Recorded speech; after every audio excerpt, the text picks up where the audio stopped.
5 மினிட்ஸில் சட்டுன்னு செய்யக்கூடிய ஒரு சூப்பர் டேஸ்டியான ஸ்நாக் ரெசிபி எப்படி பண்ணுறதுன்னு பார்க்கலாமா? அதுக்கு 2 உருளைக்கிழங்க வேக வச்சுட்டு துருவிட்டு எடுத்துக்கோங்க.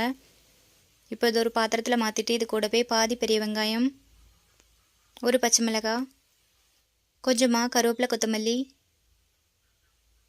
2 டேபிள் ஸ்பூன் ரவை, 1/4 டீஸ்பூன் சீரகம், 1/2 டீஸ்பூன் கரம் மசாலா, 1/2 டீஸ்பூன் வத்தல் தூள், தேவையான அளவு உப்பு சேர்த்து தண்ணி ஒன்றும் சேர்க்காமல் இதை மிக்ஸ் பண்ணி எடுத்துக்கோங்க.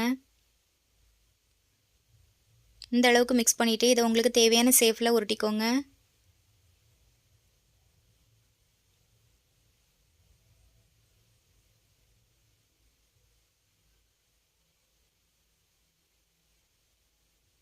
இப்போது சூடாக இருக்கிற ஆயிலில் இதை சேர்த்துடலாம்.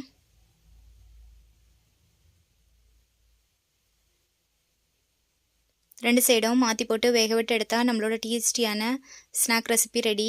நீங்களும் இதை செஞ்சு பாருங்கள். உங்களுக்கு இந்த வீடியோ பிடிச்சிருந்தனா என்னோட சேனலை சப்ஸ்கிரைப் பண்ணுங்கள், லைக் பண்ணுங்கள், ஷேர் பண்ணுங்கள். பாய்.